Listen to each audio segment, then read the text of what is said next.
Welcome back to Tutorial Tidbits. I'm Elizabeth St. Hilaire, and today I want to talk to you about a secret.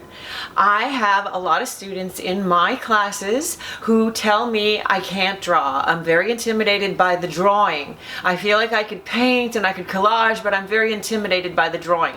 We start with a reference image, and a lot of times people make the bird too small on the board, or they make the head too big for the tail. The proportions aren't right, and they start out the gate at a disadvantage because they don't have an excellent drawing. So I've got a tip that will help you to transfer your photographic reference onto your substrate in a way that is simple and will give you a perfectly proportionate drawing to begin with. And it involves a graphite transfer paper. This product is just like the old carbon paper, only instead of transferring that blue stuff to the board, it is going to transfer an actual graphite, which means you can erase it and redraw it and work with it just like you work with pencil.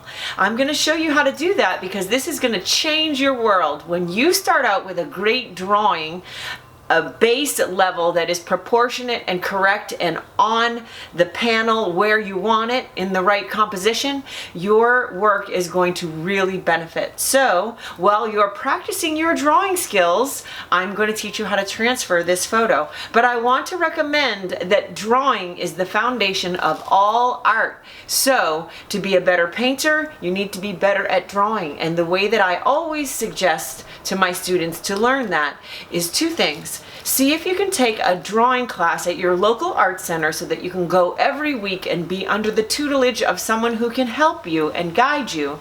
And then, secondly, use your sketchbook and draw every day. Even if you're just sitting at the kitchen table drawing salt and pepper shakers, or sitting at the doctor's office waiting room drawing chair legs.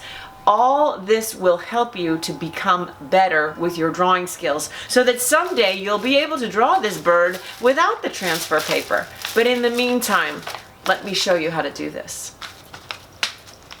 Here's the easiest way to get that bird transferred to your substrate with the graphite transfer paper. I'm using a 2-inch deep cradled wood panel. That's my favorite to paint on because you don't have to frame it. I have primed it with white gesso. I'm going to take the graphite transfer paper with the black, dark, shiny side facing down onto the board. I'm going to take my color laser print of this painted bunting, and I am going to line it up on this 8x8 so that it is in a good composition. So my idea is to have it go off the lower right hand corner. So I'm feeling the edge here, feeling the edge, and it's going to be about there. So it's the right size, this bird, for the board. Now I'm going to take a ballpoint pen because the point is fine and hard, so it will press a good line from the transfer paper. And basically I am going to trace the bird. I'm going to give myself as much information as I feel like I need to have a good drawing. So you may want to draw more, or you may want to draw/trace less, depending on how much information you think it's going to take you to make a good painting. I like to sometimes indicate lights and darks, which I'm doing right here. I'm indicating that that's a darker shape in the blue and that this is a darker shape. Here I'm indicating that that's orange and this. So rather than just doing the outline, I'm actually defining shapes of color as well. This depends on your need for more or less detail in your sketch, but I would suggest, definitely if you're a beginner, to give yourself as much information as possible. I really don't want to render individual feathers, so I'm not going to get caught up in drawing all those individual feathers. I'm really looking at bigger, more simple shapes. But I am going to look at the direction that the feathers go in, so that I can glue my papers in that direction to suggest the wing feathers.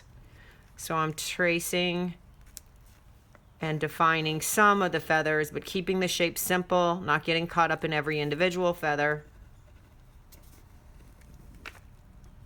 And You'll notice I'm holding the paper secure with this hand so that it doesn't shift, because if it shifts out of alignment, you're never going to be able to line it right back up exactly. So hang on to it. You may want to tape it down, whatever you need to do to make sure that it doesn't shift out of alignment.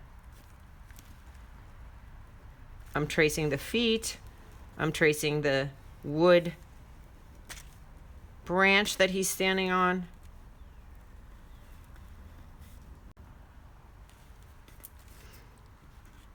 I'm tracing a little bit more shapes in the face. I'm going to hang on to one corner and lift up the edge to see if I've gotten everything I need or if I've missed any spots. I've missed a little bit right in here that I might want.